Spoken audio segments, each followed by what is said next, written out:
Muy buenas tardes. El ilustre Colegio de Abogados del Cusco, institución representada por su decano, el doctor Maipilar Herrado, y su honorable consejo directivo, tienen a bien Colegio de Abogados del Cusco, institución representada por su decano, de desarrollo Herrado, y su honorable curso especializado en Derecho Procesal y Litigación Estratégica importante, escenario académico que permite difundir instituciones que conglomeran e integran esta apasionante rama del derecho procesal penal y la litigación estratégica. El día de hoy nos acompaña de manera virtual el doctor Andrés Felipe Jaramillo Restrepo. El doctor Andrés Felipe es abogado penalista, director de la firma Total Jurídica Abogados, especialista en derecho penal y criminalística. De igual modo es especialista en derecho procesal penal, así como especialista en derecho penal contemporáneo, docente de cátedra de los módulos Derecho Procesal Penal, Derecho Probatorio Penal y Técnicas de Litigio Oral y Técnicas de Oralidad en diferentes universidades del país, conferencista y tratadista del derecho penal colombiano en diferentes escenarios nacionales e internacionales.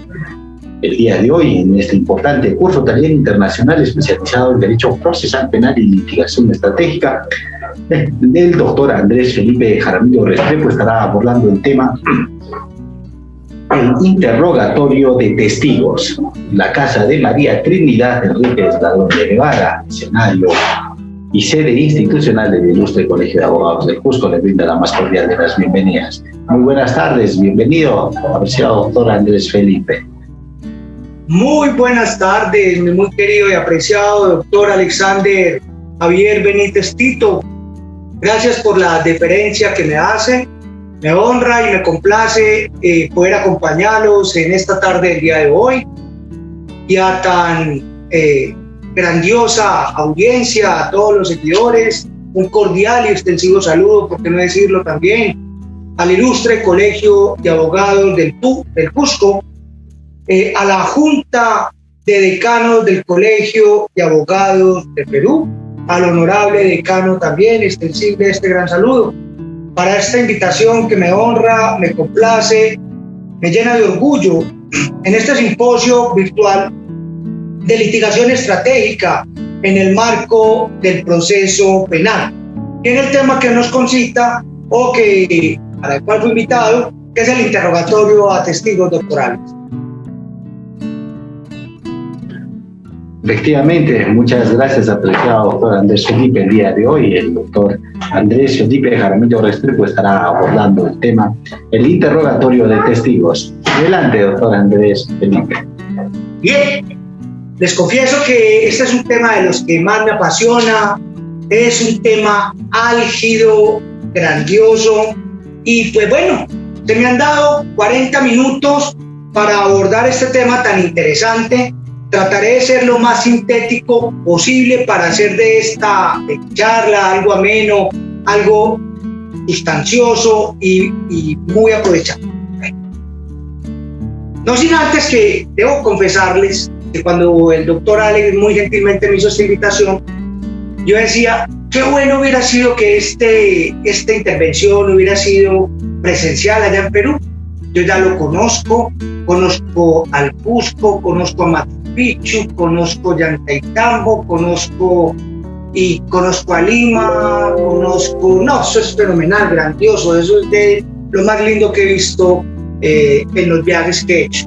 Pero bueno, quedaremos pendientes de hacer esta ponencia o esta exposición, hablar de temas de derecho, hablar de la litigación oral, de las técnicas, las estrategias, porque es una cosa fenomenal.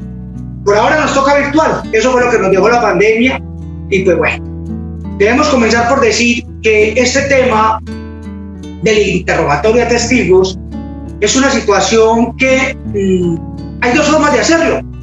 Una, o presencial, como siempre lo fue, o virtual, como lo estamos haciendo. Desafortunadamente les cuento que en Colombia, y quizás muchos colegas, porque pues esta ponencia la están viendo en el Cono Sur, los amigos de Ecuador, los amigos y nuestros hermanos de Perú, hermanos mexicanos, pero quienes me conocen saben que nada mejor que hacer un interrogatorio presencial. Hombre, ¿por qué? por muchas razones, porque la virtualidad dependemos inexorablemente del Internet. Pueden haber fallas técnicas, pueden existir problemas de cualquier índole, que no permitan hacer de un interrogatorio algo fluido, algo versátil. Y de ahí porque se soslaya o se menoscaban esos fundamentales derechos, justamente ¿de quién? Del acusado, porque es que es la persona quien tiene que honrar el proceso debido. ¿El proceso debido qué? Probatorio. El proceso debido, estructural. En Colombia hay estamentos, está el colegio de los jueces, está el colegio de los fiscales, hay una figura supremamente extraña, pero existe, que se llama el Ministerio Público. Ya el presidente entrante dice que lo va a deshacer, lo va a eliminar. Ministerio Público en otros países se entiende como el órgano persecutor o quien honra el ius persequendi. En Colombia no, es un híbrido ahí que apoya más a la fiscalía es el ente acusador, y nuestro colegio colombiano de abogados penalistas de Colombia, entre otras agremiaciones, apoyan la justicia virtual. Ello implica que los juicios sean virtuales, ello implica que el debate probatorio sea virtual, ello implica que los interrogatorios cruzados o examen cruzado de testigos sea virtual, lo cual es nefasto, es un total desastre. Y pues definitivamente se menoscaban o se soslayan principios basilares como el de la inmediación, la confrontación, la contradicción, entre otros, por decir algunos. Pero bueno, eso es lo que nos dejó la pandemia, y desafortunadamente, pues sin entrar en mayores disquisiciones, pensamos es en nuestra comodidad, porque es muy bueno litigar desde esta silla, porque la silla de la sala de audiencias no es más cómoda, porque me tengo que desplazar a una sede judicial donde hay una sala de audiencias. Eso cansa, eso fatiga, eso me demanda erogaciones, tener que pagar gasolina, parqueadero, tiquetes aéreos. No, yo quiero litigar cómodo, pero no me importa el acusado. ¿Qué importa el acusado? El acusado está en la cárcel. No lo tengo aquí al lado para que me cuente al oído lo que realmente vivió. ¿Qué mejor testigo presencial que el propio acusado para forjar en el acto un interrogatorio eficaz y eficiente? Pero no. En Colombia, el acusado, que tiene que estar presenciando el juicio, mirando al juez, que es su juez natural, y tener a su abogado, su defensa técnica al lado para consultarle, para hablarle, para decirle, aunque sea, ese testigo miente, ese testigo no estaba ahí. No, jueces, fiscales y gran parte de los defensores, no digo que todos, dicen los juicios en Colombia tienen que ser virtuales. No importa el acusado. Se desnaturalizó el sistema, se desnaturalizó la actuación procesal penal. El protagonista, la persona más importante del proceso, es el acusado, pero ya pasó a un último plano. ¡Qué desastre! Y tengo que tocar el tema porque es que me invitan a hablar sobre el interrogatorio a testigos. Interrogar a un testigo. Si queremos que el interrogatorio, al margen de las técnicas, las estrategias, las formas de litigio, esas habilidades y esas destrezas que vamos a desarrollar, leyendo libros, poniendo esto en práctica, viendo videos de YouTube, serán en vano, serán ilusorias si no las hacemos de una forma correcta, de manera presencial, a viva voz, en una sala de audiencia, donde verdaderamente uno pueda confrontar a un testigo, y no de esta manera, de manera virtual, porque es muy importante mirar cómo se comporta el testigo, qué hace el testigo, de qué se sirve un testigo, de qué se vale un testigo. No hay control de eso, Y aquí hemos escuchado a grandes tratadistas, a grandes juristas, a los puertorriqueños, a los norteamericanos, a los anglosajones. Podemos escuchar y aprender demasiado, pero se ha desnaturalizado el sistema en la medida en que, si no, yo pienso y creo, y esto es importantísimo lo que voy a decir, nada como tener el control, el interrogador frente al interrogado.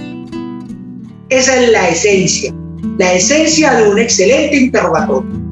Y si usted domina y controla al interrogado con base en la información que le quiere extraer y mirando cuáles son los gestos del juez, qué está diciendo, qué está mirando, qué está observando, está tomando atenta nota, es importante porque eso motiva, eso es un aliciente. El juez entiende que mi teoría del caso, mi estrategia defensiva, mi hipótesis variable, mi hipótesis ofensiva, mi hipótesis defensiva, el juez la entiende, porque la información que yo construyo con base a mi caso va a salir de boca de ¿quién? Del testigo. Es el testigo el que habla, no yo, y tengo que controlarlo. Y hay testigos de cargos y hay testigos de descargo. Y aunque los testigos de cargos sean míos, tengo que controlarlos. Son más peligrosos que los de descargo, porque es que el de descargos es simplemente atacar. ¿Atacar a través de qué? Un contra eficaz. Porque impugnar credibilidad es muy fácil, aunque en Estados Unidos existan posgrados para impugnarle credibilidad a un testigo. Solamente 2 años aprendiendo a contrainterrogar. ¿Cómo hago una pregunta para impugnar a un testigo? ¿Imaginan ustedes 2 años para ello? Pero volviendo al tema, para no salirme del contexto, ¿cómo controlo un testigo a través de una cámara? Es más, yo aquí estoy viendo una cámara donde pues yo sé que el doctor Alex me está viendo, los decanos me están viendo, me honran demasiado, por cierto, humildemente aquí este servidor, hablando un poquito de este tema. Pero, ¿quiénes son los participantes? ¿A quiénes tenemos ahí? ¿Qué están diciendo? ¿Qué están haciendo? ¿Estarán poniendo cuidado? Pero cuando me refiero al control, es justamente evitar factores de distracción. Evitar trampas. Un testigo perfectamente detrás de la cámara, para el lado de allá, puede poner a alguien. Le puede estar hablando, le puede estar haciendo señas, le puede estar mostrando respuesta. Mire, el testigo responde. Si será diáfano, si será creíble. ¿Será que un testigo a través de un medio virtual no puede usar un celular, ponerlo aquí al lado, recibir un mensaje de WhatsApp, de Messenger? ¿Acaso no? Claro que lo puede hacer. Tener una ayuda, tener su propia declaración encima de una mesa. Eso es nefasto, es triste, pero pienso que eso es regresivo. En Colombia el derecho cada vez es más regresivo. Habíamos hablado primero que pasamos de un sistema escriturario a un sistema oral, un gran logro, aplaudíamos, hacíamos fiesta, avanzamos, luego pasamos más a un sistema escriturario. Ya la acusación era escrita, la apelación es escrita, la casación es escrita, los recursos son escritos. Absurdo, todo debe ser oral e inmediato. Porque esa es la habilidad que tiene que tener todo litigante, porque al juicio o al caso se llega preparado, con el caso acá, bien pensado.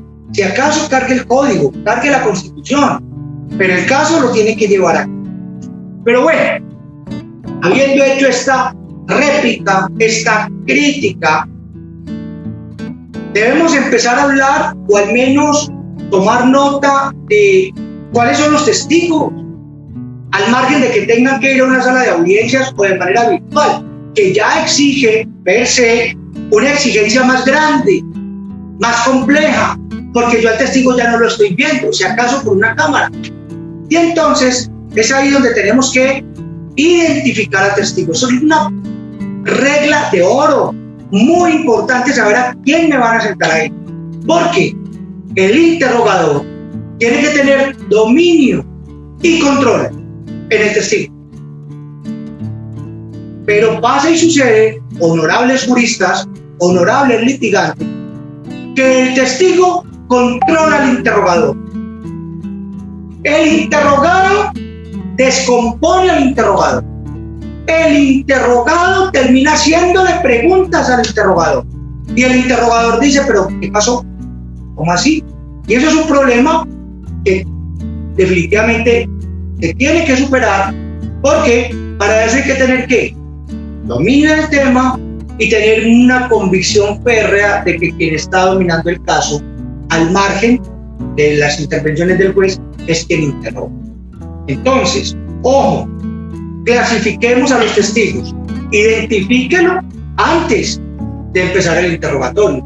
Es apenas sabido y conocido que el testimonio es un medio de conocimiento más, como cualquier otro, a nivel mundial, entre otros medios de conocimiento documental, medios de conocimiento pericial, hay evidencia digital, hay inspecciones, hay prueba técnica, hay prueba científica, pero nunca olvidemos que todo sale por la boca del testigo.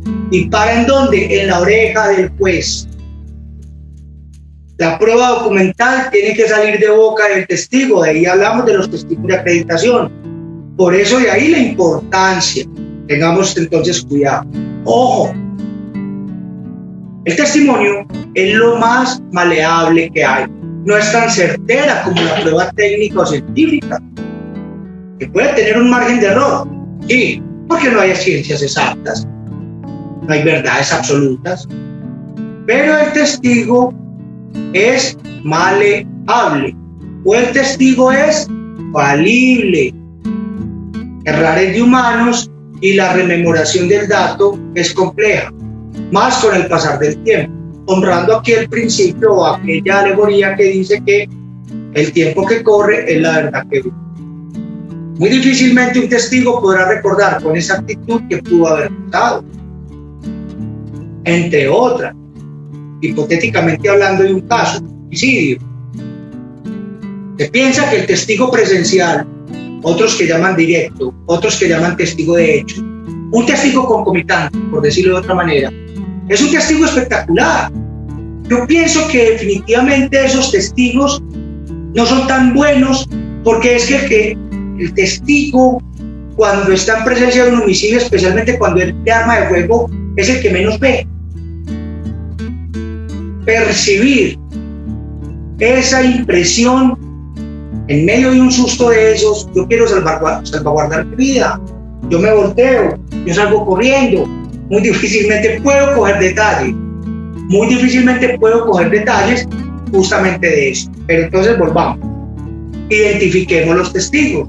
Claro, ya lo dijimos, el testigo directo, el testigo de hechos, el testigo inmediato, el testigo concomitante, es el testigo que en principio a través de los sentidos percibe que un hecho que al menos interese al derecho penal como jurídicamente relevante. Son testigos que cuando usted entra en detalle, más adelante voy a hablar de unos tips, usted puede quizás, si está en un contra, impugnarlo, pero si está en un directo, esencialmente tratar de entrar en esos detalles para que su contraparte no lo pueda impugnar. Entonces esto quiere decir que cuando usted lo ubica en circunstancias de tiempo, modo y lugar, condiciones de luminosidad, circunstancias de tiempo, y usted usa gafas, ¿y para qué sirve? Es para leer, es para ver de lejos. ¿La luz era qué? Era una luz natural, era una luz artificial, haciéndole ver al juez que efectivamente esa persona tuvo una percepción directa, sin ningún contratiempo, y puede dar cuenta y le puede dar crédito a ese testimonio. Eso para cerrar espacios ¿a quién? A la contraparte que lo va a deponer. La contraparte lo va a hacer trizas. La contraparte en un contra va a extenuar por completo la verosimilitud en ese testimonio. Entonces, por eso nos tenemos que anticipar a evitar que en el contra lo dañen. Si tiene antecedentes, que venga y nos diga. ¿Usted tiene antecedentes? ¿Fue juzgado alguna vez? Sí, yo fui juzgado. ¿Por qué? ¿no? Por tráfico de estupefacientes. El día de los hechos usted consumió alguna sustancia que perturbara su sintonía, no, para absolutamente nada. Usted fue condenado por falso testimonio, no, jamás. Ya, con esas preguntas, su contraparte no tendrá que hacer absolutamente nada. Su testigo sigue siendo creíble. Hay testigos indirectos, no les creen mucho. Pero sí es fácil impugnar un testigo directo o presencial. Más fácil lo es un testigo indirecto. Aquí en Colombia se llama de oídas. Es el testigo que también llaman inmediato, que es anterior o posterior a los hechos. A mis estudiantes en la universidad les digo, ese es el testigo chismoso, el que sale a que otro le diga qué fue lo que vio, qué fue lo que pasó. Pero como no tuvo un conocimiento directo a través de sus sentidos, que aquí en Colombia es el artículo 402 del Código de Procedimiento Penal, es muy fácil de impugnar. Entonces, para eso, por eso tenemos que estar muy bien ubicados. Ojo, póngale cuidado. Su contraparte, muy hábilmente, puede decir, señor juez, es un testigo que de principio a fin vio todo. Nunca perdió de vista y fue un objetivo desde siempre al acusado. Y lo puede describir morfológicamente de pies a cabeza. Pero resulta que ese testigo, si fue un testigo indirecto, fácilmente usted no encuentra entrando en detalle. Como por ejemplo, el arma en qué mano la portaba. El arma es pavonada o es niquelada. ¿Es un revólver o es una pistola? Entonces va a quedar, muy difícilmente uno puede ver esos detalles. Y más si estaba de noche, y más si usa gafas, y más si tenía licores encima. Pero esa es la astucia y la sagacidad que tendrá que tener cada quien para que ese medio de convicción pueda ser suasorio al juez. Hay testigos de referencia. Es muy parecido al de oídas, pero ese testigo básicamente, ya lo hemos explicado, es el que le pudo haber dado una declaración anterior a la policía judicial a través de una entrevista, que es lo primero que llega al lugar del crimen. ¿Quién vio? ¿Qué fue lo que pasó? Venga acá, cuénteme usted cómo se llama, toma atenta nota, qué fue lo que percibió, cuénteme así a grosso modo, mañana lo vamos a estar citando al despacho fiscal para que me amplíe todo lo que usted vio el día de hoy. Es un testigo de referencia, básicamente porque ya en alguna ocasión dijo algo. Entonces, ¿qué pasa aquí en Colombia? No sé por Perú cómo ocurra, pero sucede y pasa muy comúnmente que cuando esos testigos o ya no existen, o ya murieron, o ya no se ubican, o ya se fueron del país, o no están localizables, o fueron secuestrados, que es muy excepcional, pues simplemente lo que dijo en ese momento, minutos después, a cuando ocurrió el homicidio, pues quien toma la entrevista lo reemplaza, lo sustituye y va y le dice al juez, mire, vea, en estos términos porque esta persona me contó lo que me contó.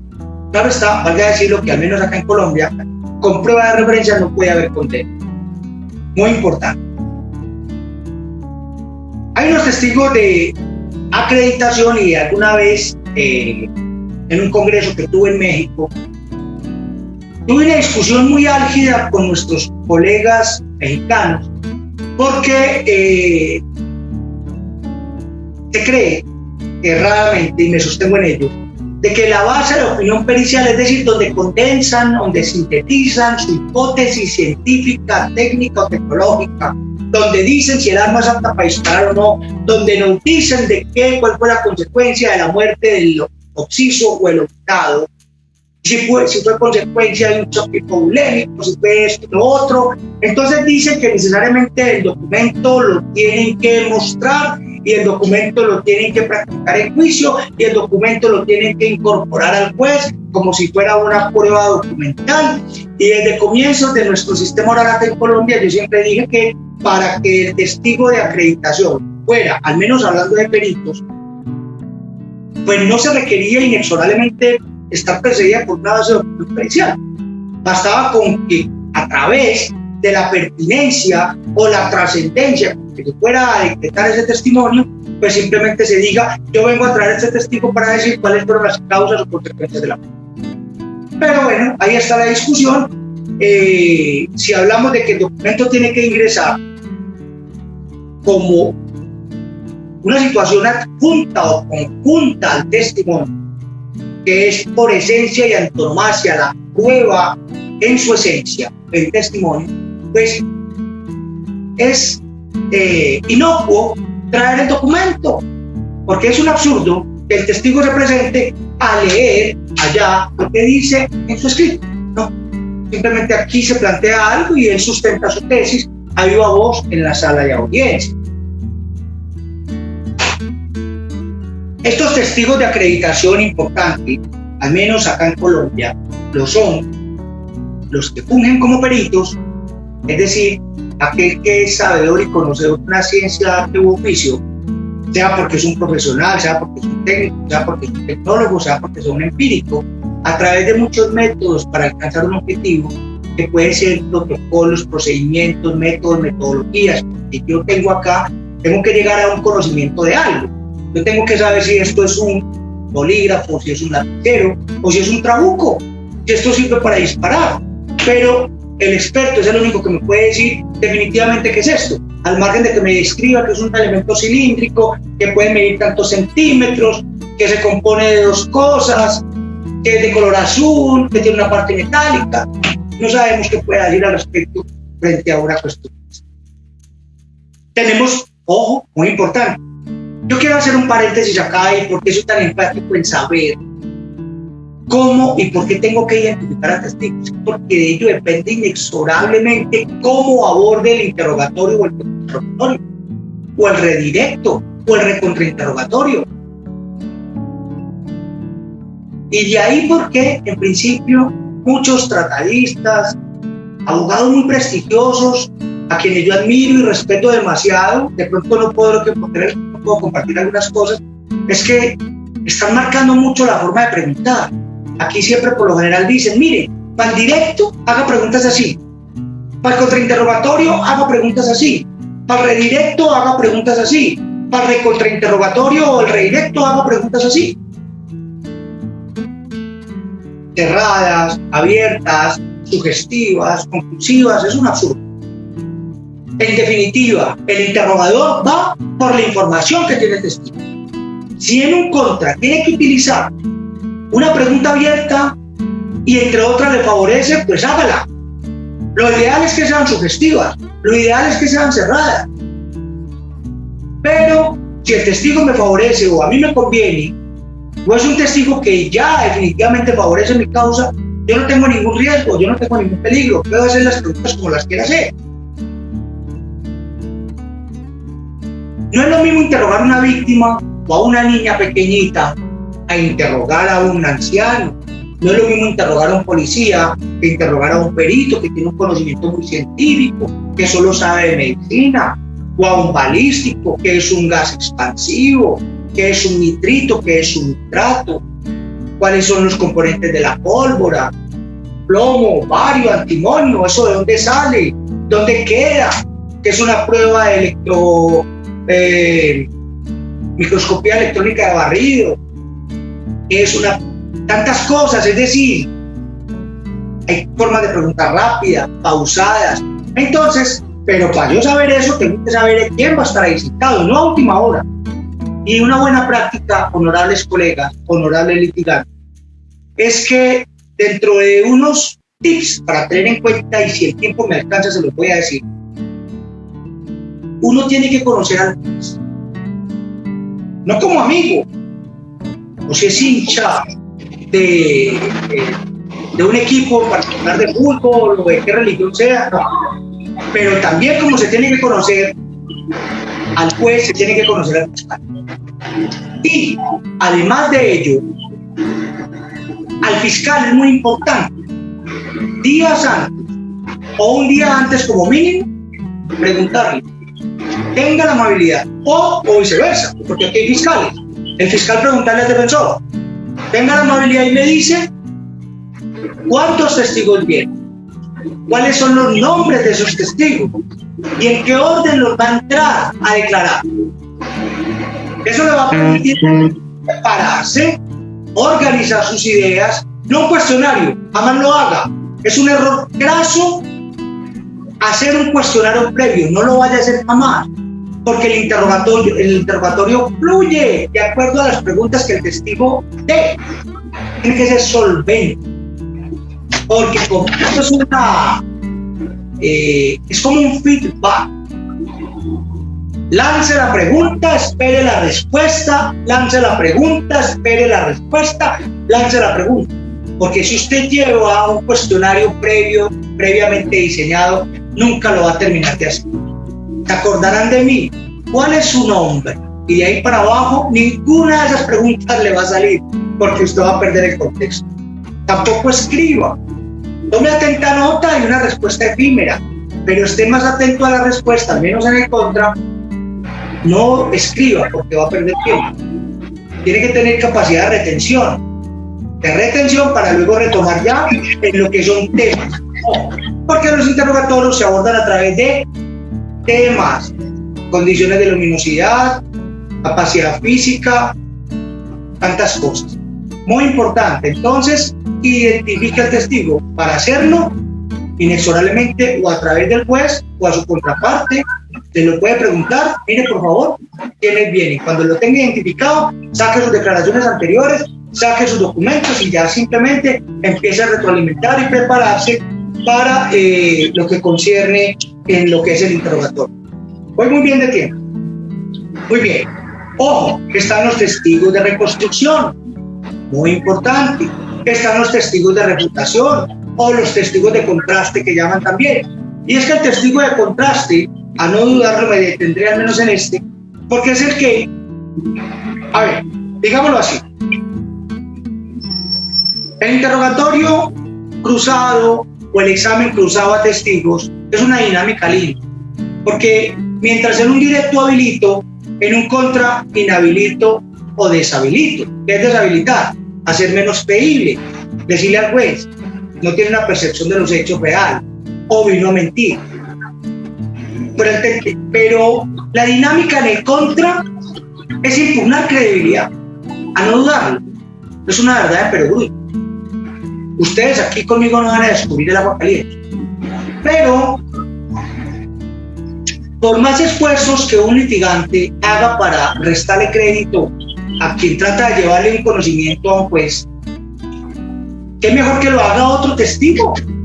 Aquel que se afirma ser testigo presencial, qué bueno fuera que llegara otro, al menos de descargo, y diga, yo estuve ahí, yo no lo vi a él, yo era el administrador del bar.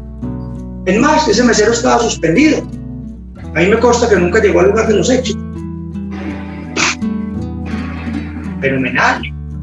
Una cosa maravillosa, no tuve que hacer un esfuerzo en un contra, sino que otro testigo de contraste o un testigo de refutación desmiente a quien se afirma haber estado en el lugar de los hechos. O que un balístico me diga, esta arma de fuego es apta para disparar. Apta para disparar, porque a través de esa arma de campaña vino y nos dijo que era apta para disparar, pero llega el testigo de descargos y el refutador y dice, no pudo haber llegado a esa conclusión porque la aguja percutora estaba desviada 6 milímetros para el lado derecho. O el arma no tenía el resorte de la corredera, por ende los mecanismos no estaban sincronizados y no podía ser apta para eso. Eso es una cosa fenomenal. Y es muy importante servirse de ellos, ¿para qué? Para desmentir a otro testigo. Hay testigos de abono muy importantes, contrarios de contraste, porque el testigo de abono, también conocido de convalidación, o un testigo de reafirmación, no es el loro, no es el que va a repetir lo que otro dijo, pero ojo, al juez le va a servir que le repitan 1, 2, 3 veces lo mismo. ¿Por qué? Porque desde diferentes ángulos yo pude haber visto algo que pudo haber ocurrido como importante. Entonces, puede añadir, puede darle más fuerza a la hipótesis o a las afirmaciones o a los hechos. Le pueden dar más fuerza y sería válido, probable y plausible mínimamente por un punto en particular llevar varios testigos que puedan dar cuenta sobre un mismo punto. Ahora vamos a hablar de los testigos expertos, muy importantes, porque aunque si bien no son peritos, sí tienen un conocimiento especializado y pueden ser testigos presenciales y también con base en su experticia o experiencia hablarle al juez sobre un asunto en particular. Ejemplo, el físico, cuando observa cuando un carro choca con otro según la velocidad y el volumen o la masa sería importante, o el médico cuando socorre a la persona recién lesionada y poder decir, yo pude ver a esa persona cuando emitió su último suspiro y a pesar de que traté de resucitarla, de acuerdo a mi experiencia, pude percibir esto. Ese es un testigo experto. O el testigo técnico, que es otra modalidad de testigo muy importante para tener en cuenta, es aquel que tampoco siendo perito, pero que sí es técnico, tiene un conocimiento especializado de algo y con base en alguna prueba que ya obre en el dossier, se puede referir a ella para poder explicar, hablando de una historia clínica, no fue el galeno que hizo la historia clínica, pero puede conceptuar sobre esa historia clínica, o sea, estamos hablando de un testigo técnico. Hay testigos de negación, y el testigo de negación aquí en Colombia lo conocemos como el testigo hostil. Que si bien en principio me sirve de esas cosas que cuando llega a sala de audiencia ya no me sirve. Y si, por ejemplo, el Estado, quien acusa, dice que lo va a llevar para que diga que él fue el que vio matar al otro, y cuando en sala de audiencia de manera sorpresiva dice, no, yo no lo vi matar, entonces es una cosa extremadamente complicada. Pero ya luego, ese testigo lo van a tener que tratar como ¿qué? Como un testigo de descargos, es decir, que quien lo lleva lo puede atacar como si fuera un testigo de la contraparte, inclusive confrontarlo, inclusive impugnarlo y hacerle ver al juez que efectivamente esa persona sí estaba en el día, lugar, fecha y hora en que los hechos ocurrieron y que él estaba allí presente. Ese se llama el testigo hostil. Muy bien. Ojo entonces, vamos a tocar un tema importante que definitivamente no puedo dejar pasar porque la ansiedad no me preocupa mucho que de pronto nos vaya a perder. Honorables colegas, vamos a tener en cuenta unos tips siempre en los interrogatorios, en los testimonios. Empecemos. Ojo, en un contrainterrogatorio no repita lo que se dijo en el directo. De hecho, en la obra de, ya se me escapa, Montaner Maldonado, un tratadista supremamente versado, lo tiene como si fuera el octavo mandamiento. Pero hay un problema porque eso es un arma de doble filo, bajo el entendido en que en ocasiones es aceptable o es válido, al menos para reafirmar al testigo o para retomar un tema, que yo tenga que validar o convalidar un asunto que viene del directo para poder usar en el contra. Pero digo que es peligroso porque si uno vuelve sobre un tema en el que el testigo ya pudo haber dado una información, este se puede quizás o reponer, se puede habilitar y en el redirecto rehabilitar. Entonces, y ahí porque yo digo que es importante tener control en el testigo. Y hay otro mandamiento de Fontanet Maldonado que se lo voy a ahorita en su majestuosa obra decir, con el cual no estoy de acuerdo, y es porque, o más bien digámoslo de una vez, yo pienso que en el contrainterrogatorio se pueden hacer preguntas buscando un objetivo, pero también se tiene que esperar para escuchar o cortar o interrumpir. No es mala educación. Y ojo, podrán venir preguntas ahorita en los minutos que me va a conceder muy gentilmente Alex. Entonces, es importante cortar al testigo. Ojo, hay jueces que ordenan o disponen, dejen que termine el testigo. Con mucha decencia y con mucha educación, aunque el juez sea el director del proceso, porque es lo que le van a decir, yo dirijo la audiencia, soy la máxima autoridad de este tribunal, por ende, el testigo debe terminar su respuesta. Dígale, señor juez, hay actos de parte. Y un acto de parte es que yo controlo el interrogatorio. A mí me interesa saber, o a mí me interesa que la información entre hasta donde yo crea que pueda o sirve para que la información. Ya, si su contraparte es hábil o es astuta y sabe lo que el testigo va a responder, es importante para él, pues en sus oportunidades, que son dos, en el directo, en el contra, en el redirecto o en el recontra, pues simplemente le pregunta un tema que a lo mejor quede presuntamente o más bien en el aire. Importante, hay un sexto mandamiento, al menos de Fontanet Maldonado: no discutir las objeciones en presencia del testigo. Fontanet lo encasilla en el séptimo mandamiento, pero cuidado, si su contraparte al momento de objetar plantea el porqué de la objeción, está entrando información, y esa información, ¿quién la va a recibir? El testigo, y el testigo la va a replicar en su respuesta. Entonces usted tendrá que replicar diciéndole a la judicatura que corte la objeción sustentada, porque las objeciones no se sustentan, y entre otras eso se llama una objeción argumentativa. Objeción argumentativa. ¿Por qué? Simplemente cuando plantea la objeción diga si es capciosa, si es conclusiva, si es de referencia, si es compuesta, si es narrativa, si es de opinión, si es estipulada, si es estratégica, si es impropia, si es ambigua, si es difusa, si es de conducta. Cualquier objeción que usted quiera plantear, pero no lo sustenta, porque es antitécnico. Y si lo hace, corre el riesgo de que su contraparte le replique, a lo cual puede reconvenir el juez para que no le entre información, porque ¿quién es el que la va a escuchar? El testigo. Muy importante ese punto. ¿Qué tal, amigos? O objetar solamente cuando sea necesario. Hay preguntas prohibidas y uno las puede dejar pasar de largo. Ejemplo, las preguntas compuestas. Hay algunas preguntas compuestas: indique dónde vive, si conoce a esa persona y en razón de qué y por qué. Le hizo 4 preguntas. Pues no importa, no fastidia al juez, porque esto lo puede incomodar. Objetar por objetar. Finalmente, cuando usted vaya a objetar algo que realmente sea importante, ya el juez va a decir: este es muy cansón, ya no le paro bola, ya no me interesa. Entonces, más bien, cuando sea importante objetar, hágalo. Ahora, hay preguntas que lo van a favorecer.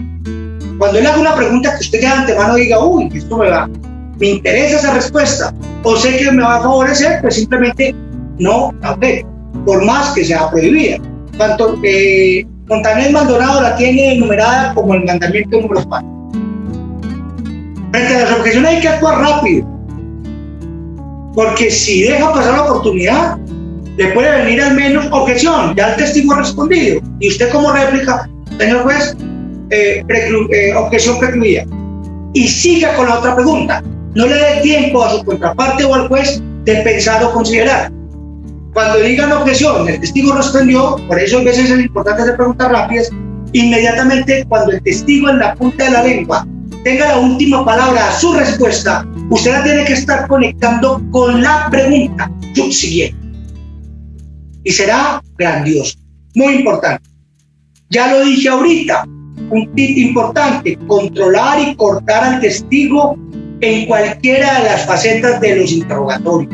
Porque cuando usted deja explicar al testigo, puede que las respuestas o las afirmaciones o negaciones, definidas o indefinidas, subsiguientes a la respuesta, le puedan hacer daño.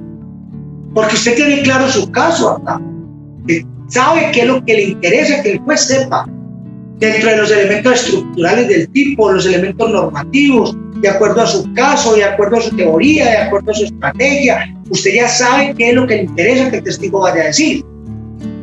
Pero ojo, el testigo es como una oveja descarriada. La oveja descarriada va como loca sin saber para dónde va corriendo. Atájela, modérela, enlácela, téngala fino. No la deje mover, porque cualquier información que le suelte al juez va a ser un error nefasto, y eso ya queda en el registro. Y se queda en el registro de prueba. Y si ya es prueba, el juez la tiene que valorar. Y si el juez no la valora, puede incurrir en un falso juicio de existencia, que es una causal de casación aquí en Colombia. Ya lo dije también, vamos a tener muy importante dentro de las precauciones, muy importante en los detalles. Esto lo aprendí en una columna de una gran jurista que se llama Wanda Fernández de León. Y cuando usted le entran detalles al testigo, seguro que lo va a impugnar. Lo va a impugnar porque los testigos llegan con lujo de detalles, hablando del número de la placa, le dice el número de la cédula del muerto, hasta de qué color eran los cordones del zapato, y uno dice: ¿qué es esto? Entonces dígame, ¿de qué color era la suela del zapato? Son cosas que uno sabe de antemano que el testigo llega preparado, lo cual es muy grave, porque uno prepara ¿qué? Testigos, no testimonios. Nunca le diga a un testigo qué tiene que hacer. Claro, es muy linda la moral, es muy linda la lealtad, todo eso es muy lindo, pero aquí seamos prácticos. Y si somos prácticos, error más craso, que usted decirle a un testigo, diga que fue de noche cuando fue de día, eso es terrible. Terrible, porque el testigo, un buen contrainterrogado, se lo estalla en un contra, porque sostener una mentira es muy difícil, y más cuando ante esa amenaza del juez, si usted viene a decirte mentiras a mi estrado, está incurso en un delito. No me mienta, venga y dígame la verdad, porque usted me tiene que ayudar a construir esta sentencia, que es por antonomasia la máxima expresión de la jurisdicción penal. Una sentencia que es la tutela judicial efectiva. Ojo, en un contra, jamás, nunca ni por error, le pregunte a un testigo por qué o explique. Eso es un error de paso. Porque salvo que ese testigo le haya sido hostil a su contraparte, sea ya su testigo, y obviamente pues usted lo recupere y pida las explicaciones de ser el caso. Vuelvo e insisto, hay cuestiones que definitivamente uno se puede desprender de las máximas de las que escuchamos de pronto nosotros en nuestro juicio o en los juicios. Yo tengo una cantidad de cosas para hablar, tengo unos tips supremamente grandiosos, yo puedo compartirles mucha información, no sé, doctor Alex, cómo esté de tiempo, si ya se está agotando o aprovechamos esto para hacer de pronto preguntas. Estoy viendo acá el reloj y no es mi intención. Adelante, doctor Andrés, tenemos 5 minutos. El colegio y pues del tiempo por ustedes, estimado Alex. Bueno. Adelante, doctor Andrés, si podemos contar con unos 5 minutos más. Doctor Andrés, ¿me escucha? Ahora sí te escucho. Sí, contamos con unos 5 minutos más, doctora, adelante. Ah, fenomenal, esto es lo que estás bueno. Muy bien, muy bien, muy bien. Claro, ya le venía diciendo. Cuando venimos a estos seminarios, a estos simposios, a estos congresos, que son maravillosos, va a haber disparidad de criterios. No va a haber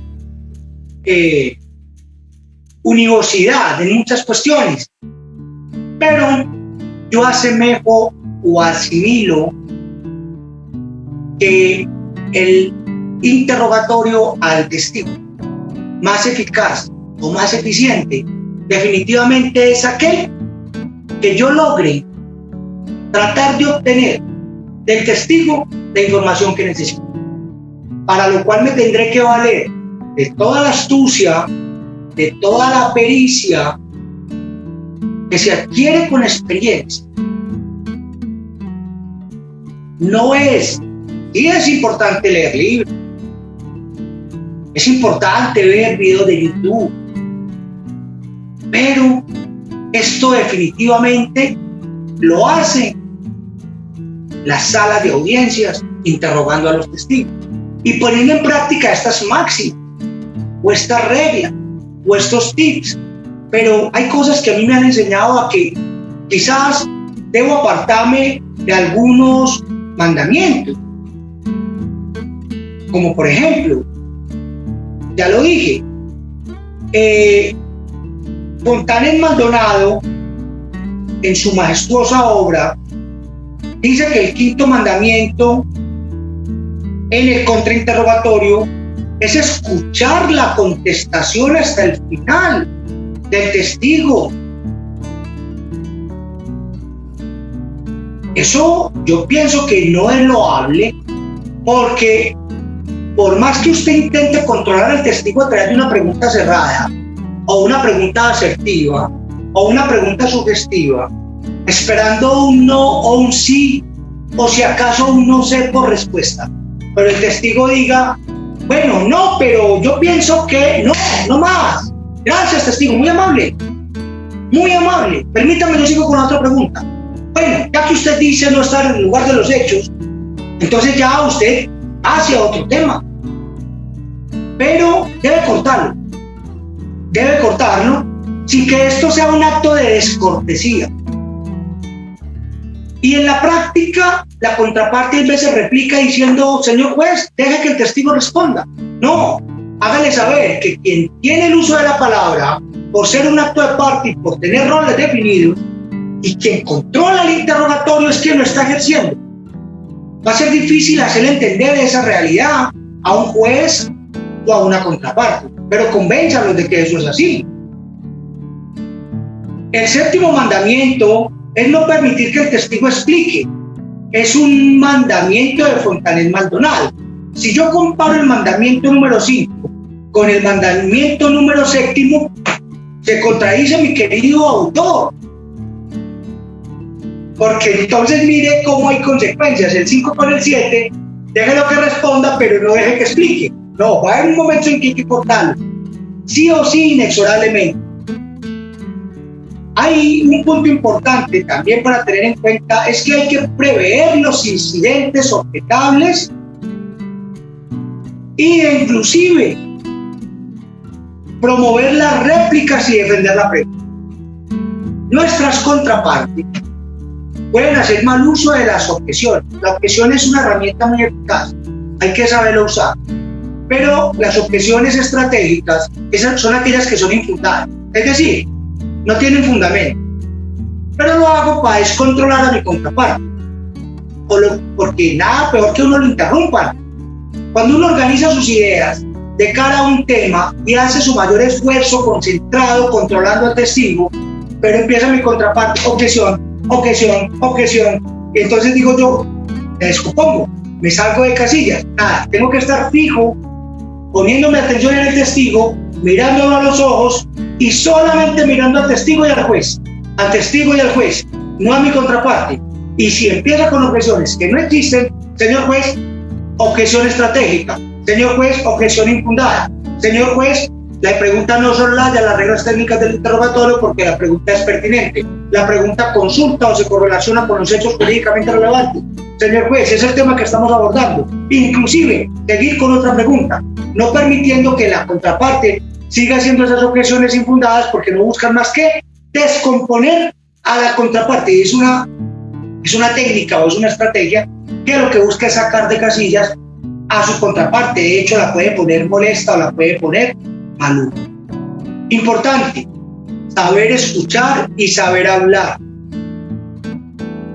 Es muy importante esto porque la dinámica dentro de los interrogatorios cruzados es de poner mucha atención.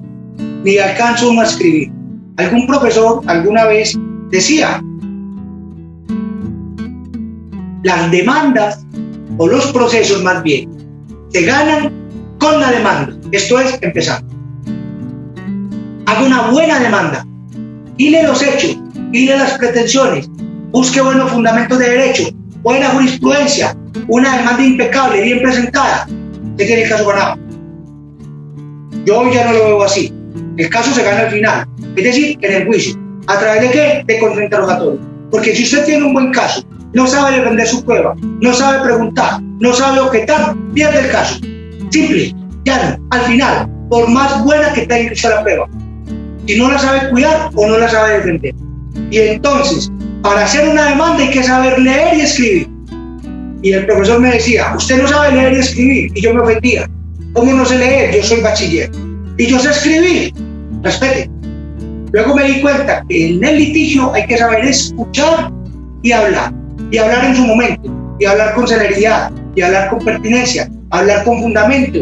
Y siempre en su debido momento. Esto en cuanto a preguntas, objeciones y réplicas. Y contrarréplicas, ¿por qué no decir? Bueno, muchas gracias. Estoy honrando el tiempo, soy muy puntual, más que un inglés, pero bueno, creo que he abordado los temas más importantes. Aquí hay mucho tema para tratar, hablar, tocar. Espero poderlos acompañar en una próxima ponencia, ojalá sea presencial, quisiera volver a Machu Picchu. Y en fin, bueno, escucho las preguntas de las personas participantes de este evento.